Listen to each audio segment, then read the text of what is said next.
ತಿನ್ನ ಕೊಡ್ತಾರೆ. ಅದನ್ನ ಯಾಕೆ ಕೊಡ್ತಾರೆ ಅಂದ್ರೆ ಬಡವ್ರ ಮಕ್ಕಳು ಮುಂದಿನ ಎಜುಕೇಶನ್ ಕಂಟಿನ್ಯೂ ಮಾಡ್ಲಿ ಅಂತ ಅವ್ರಿಗೆ ಹೇಳ್ತಾರೆ. ಜಾಸ್ತಿ ಮಾಡೋದಕ್ಕೆ ಹೋಗ್ಬೇಡಿ ಅಂತ ಎಷ್ಟು ಸಲ ಹೇಳ್ಬೇಕು. ಆ ಶಿಕ್ಷಣ ವೇತನ ಕೊಟ್ಟರು ಕೂಡ ಕಾಲೇಜು ಫೀಸ್ ಅಷ್ಟ ಆಗ್ತಿರೋದು. ಬಸ್ ಪಾಸ್ ಆಗ್ತದೆ, ಅವ್ರ ಬುಕ್ಸಿಗೆ ಆಗ್ತದೆ, ಎಲ್ಲ ಸಾಲುದಿಲ್ಲ. ಶಿಕ್ಷಣ ವೇತನ ಕೊಡ್ತಾರೆ, ಆದ್ರೆ ಅದು ಸ್ವಲ್ಪ ಕೊಡ್ತಾರೆ. ನಾವೇನು ಹೇಳಿದ್ವಿ 6ನೇ ವರ್ಷದಿಂದ 18 ವರ್ಷದ ಮುಂಚಿನ ಶಿಕ್ಷಣ ಕೊಡ್ತೀವಿ ಅಂತ ಹೇಳಿದ್ವಿ. ಅದಾದ್ಮೇಲೆ ಮುಂದಿನ ಶಿಕ್ಷಣ ಸಿಗುದಿಲ್ಲ.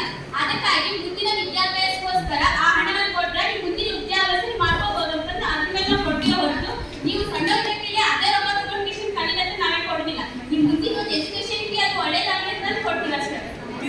ನೀವು ಇದೇ ಕ್ವಶನ್ಗೆ ವಾದ ವಿವಾದ ಮಾಡಾಕತ್ತೀರಿ ಅಂತ ನಾ ಏನ್ ಮಾಡ್ತೀನಿ? ಮಧ್ಯಾಹ್ನದ ಶುಭಾಶಯಗಳು. ನನ್ನ ಹೆಸರು ಲಕ್ಷ್ಮೀ ಸೋಮಪ್ಪ ಅನಿಗೇರಿ. ನಾನು CIC ಪದವಿ ಪೂರ್ವ ಮಹಾವಿದ್ಯಾಲಯದಿಂದ ಬಂದಿದ್ದೇನೆ. ಮಾನ್ಯ ಸಭಾಧ್ಯಕ್ಷರ ಮೇರೆಗೆ ನನ್ನ ಪ್ರಶ್ನೆ ಶಿಕ್ಷಣ ಮಂತ್ರಿಗೆ ಹೇಳ್ಬೇಕು. ಸರ್ಕಾರಿ ಶಾಲೆಗಳು ಜಾಸ್ತಿ ಅಭಿವೃದ್ಧಿ ಹೊಂದುತ್ತಿಲ್ಲ.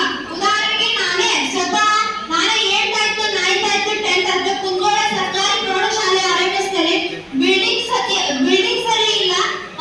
ನಂತರ ಅಲ್ಲಿ ಕಲಿಯುವಂತ ಒಂದು ನಾ 8th ಹೋದಾಗ 150 ಜನ ವಿದ್ಯಾರ್ಥಿಗಳು ಆ ಸ್ಕೂಲಿಗೆ ಅಡ್ಮಿಷನ್ ಮಾಡಿಸಿದ್ದಾರೆ. ಆದ್ರೆ ಕುಂದ್ರಾಕ ಜಾಗ ಇಲ್ಲ, ಬೆಂಚ್ ವ್ಯವಸ್ಥೆ ಇಲ್ಲ, ನೆಲದಲ್ಲಿ ಇದ್ರು ಕುಂದ್ರಬಹುದು, ಆದ್ರೆ ಬಿಲ್ಡಿಂಗ್ ಸರಿಯಾಗಿ ಇಲ್ಲ. ಈ ಒಂದು ಕ್ವಶನ್ಗೆ ಶಿಕ್ಷಣ ಮಂತ್ರಿಯವರು ಏನ್ ಮಾಡ್ತಾ ಇದ್ದಾರೆ ಅಂತ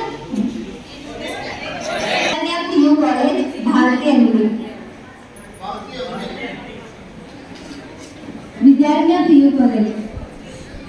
ನಿಮ್ಮ ಪ್ರಶ್ನೆ ಸರಿಯಾಗೇ ಇದೆ. ಮಾನ್ಯ ಸಭಾಪತಿಗಳೇ, ಇದಕ್ಕೆ ಉತ್ತರಿಸಲು ಅವಕಾಶ ನೀಡಿ.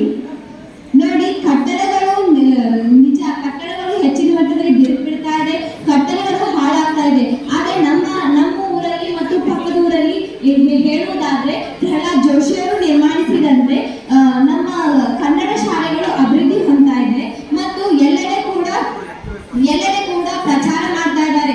ಎಲ್ಲರೂ ಕನ್ನಡ ಶಾಲೆ ಹಚ್ಚಿರಿ, ಕನ್ನಡ ಶಾಲೆ ಅಭಿವೃದ್ಧಿ ಆಗಲಿ ಅಂತ ಹೇಳಿ. ಅದೇ ರೀತಿಯಾಗಿ ಪಾಲಕರು ಕೂಡ ಇದನ್ನ ಪಾಲನೆ ಮಾಡ್ತಾ ಇದ್ದಾರೆ.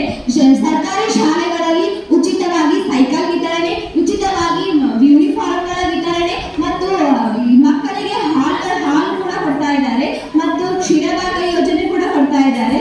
ಅದ್ರ ಜೊತೆಗೆ ಖಾಸಗಿ ಶಾಲೆಗೆ ಹೋಗುತ್ತಿರುವ ಮಕ್ಕಳಿಗೆ ಗೌರ್ಮೆಂಟ್ ಶಾಲೆಗೆ ಹಚ್ಚಿದರೆ ತುಂಬಾ ಸವಲತ್ತುಗಳು ಇರುತ್ತವೆ ಎಂದು ನಾವು ಹೇಳುತ್ತೇವೆ.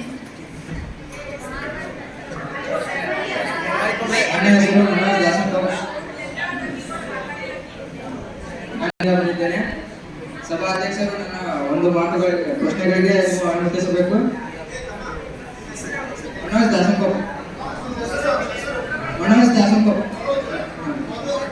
ಸಚಿವರಿಗೆ, ಈ ಇಲಾಖೆಯವರು ಎಲ್ಲ ರೋಡ್ಗಳನ್ನ ಹಟ್ಟಿದ್ದಾರೆ. ಅವುಗಳ ನೀರ ನಳವನ್ನು ಮನೆಗೆ ಬರಲು ರೋಡ್ಗಳನ್ನ ಹಟ್ಟಿದ್ದಾರೆ. ಆ ರೋಡ್ಗಳನ್ನ ಹಟ್ಟಿದ್ದು ಅವು ಮೊದಲೇ ಕಟ್ಟಿದ್ದಾರೆ ಸರಿಕಂಗೆ ಅವನ್ನ ಹದಗೆಡಿಸಿದ್ದಾರೆ. ಈಗ ಏನ್ ಮಾಡ್ಬೇಕು ನಾವು? ಆ ನಳಗಳು ಕೊಡ ತುಂಬಬೇಕಾದ್ರೆ ಒಂದ್ ದಿನ ಬೇಕಾಗುತ್ತೆ. ಸಣ್ಣಗೆ ನೀರು ಬರ್ತಾ ಇದೆ, ಹೇಗ್ ತುಂಬೋದು ನಾವು ನೀರ್ನ?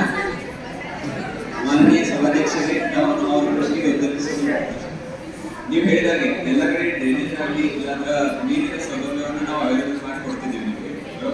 ಆದ್ರೆ ಈಗ ನೀವು ಪ್ರತಿಯೊಂದು ಜಾಗ ಈಗ ನೀವು ಒಬ್ಬರೇ ಧಾರವಾಡಾಗಿ ಕನ್ಸಿಡರ್ ಮಾಡಿದ್ರೆ ಇಡೀ ನಾವು ದೇಶವಾಗಿ ಕೆಲಸ ಮಾಡೋದಿದ್ದೀವಿ. ಇಡೀ ದೇಶಕ್ಕೆ ನೀರು ನಾವು ಕೊಡೋದಿದ್ದೀವಿ. ನೀವು ಬರೀ ಒಂದು ಜಾಗವನ್ನು ಹಿಡಿದು ನಮಗೆ ಕ್ವಶನ್ ಮಾಡಿದ್ರೆ ಸರಿಯಲ್ಲ. ಇಡೀ ದೇಶದಲ್ಲಿ ನಾವು ಡೆವಲಪ್ಮೆಂಟ್ ಮಾಡಿ ಪ್ರತಿಯೊಂದು ಮನೆಗೆ ನೀರು ಕಳಿಸುತ್ತಿದ್ದೀವಿ. ಅದು ಮತ್ತು ಅದನ್ನು ಮುಚ್ಚಿ ರೋಡ್ಗಳನ್ನು ಕರೆಕ್ಟ್ ಮಾಡ್ತಿದ್ದೀವಿ. ಇನ್ನೊಂದು ಪ್ಲೇಸ್ಗಳಲ್ಲಿ ಯಾಕೆ ಸ್ವಲ್ಪ ಟೈಮ್ ತಗೋತದ.